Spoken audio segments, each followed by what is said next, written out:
Okay, just imagine. It's only you and fear on this couch. Like, say next to you is sitting fear, okay? Just sitting there. So you can run. You can do anything to hide that fear away. But you can't really get to know it if you don't face it, right? And facing it sucks, damn. Ugh. It's one of those things,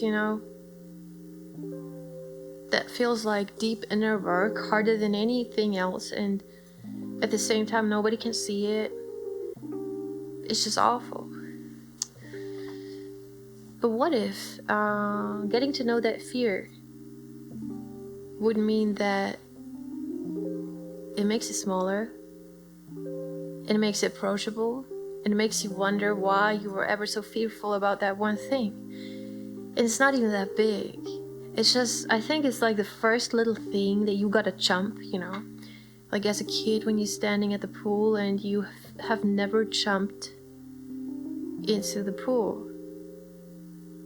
And then you just do it. But that's how fast you lose that fear if you just do it. And I'm telling you, like, it gets addictive. Like, you can have a fear inside of you for so many years, and suddenly you jump, you jump in the pool like that, and you're like, wait, I was scared of this all these years, and what was I actually scared of? Like, it's not that scary, because everyone's fear is so different. For me, it's basically, my deepest fear is always rooted in social anxiety, is always based on the fear of somebody else's perception, I guess. Because I always do this trick in my mind where I'm like, well, if nobody else was on this planet but me, would I be doing it? And if the answer is, yeah, I'd be doing it, I wouldn't even care. Like, that's just me and the camera in this room. Am I scared? No, I'm not. Am I scared to post this? No, I'm not. Are there other people who are scared of recording themselves and posting this? Yes, they are. Yes, there are. And that's really a valid thing to be scared of. But I'm not. So that's my safe space. What was I just saying? I lost it. Damn, you gotta cut this, Jnah. Okay, I'm gonna cut this.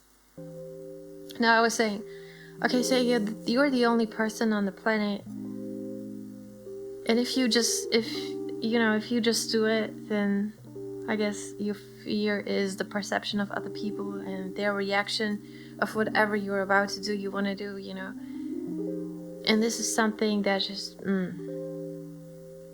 I don't fuck with that no more. Like, I don't want anybody out there to be in the way of me. Because this lifetime is not that long. And how can I even live this life if I actually base it off other people's opinions that they probably don't even have? Like, it's really all in our head, honestly. So I like to play little games with my mind. So let's say fear is sitting right next to me, yeah?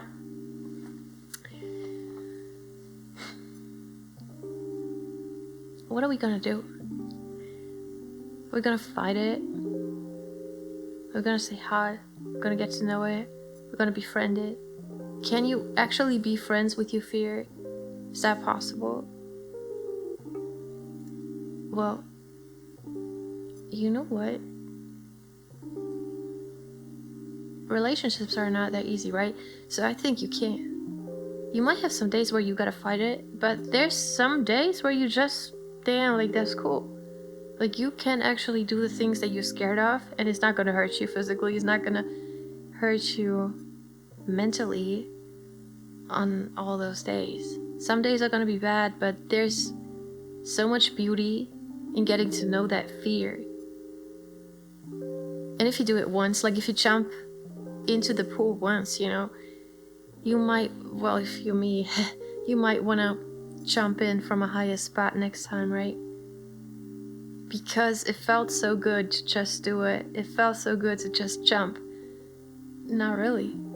I'm serious. So, if you're friends with your anxiety, nothing can really get to you no more. Because anything that comes your way that is difficult, anything that you realize you're scared of, is like, that's a challenge, right? often we create our best work if we have, like, if we start creating with a certain fear of that thing that we're gonna make, which is kind of strange, right? It's like, if you're in your safest space ever and you just keep doing what you're doing and you never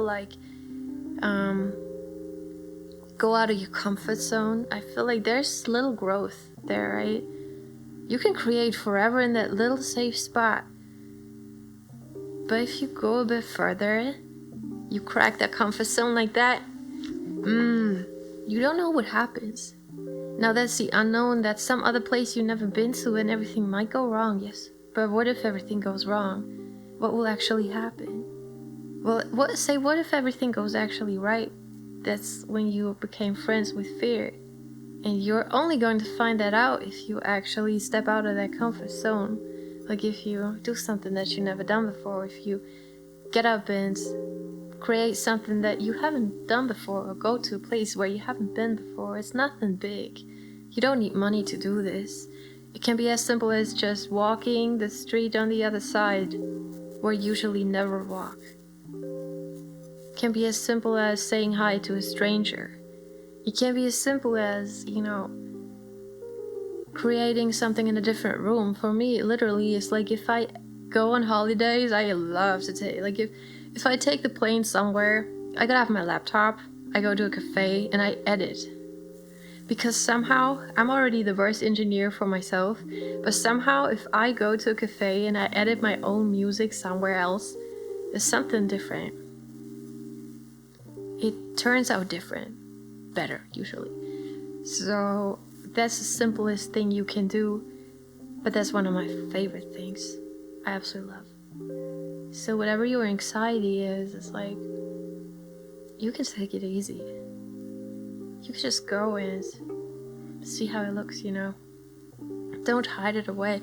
Like, you don't need to be so public about it. You don't need to make a video saying what you're so scared of and what you're gonna do right now. Don't make it so complicated, because it's really the excuses that we tell ourselves that make things even more complicated. If you break it down, it's not that difficult.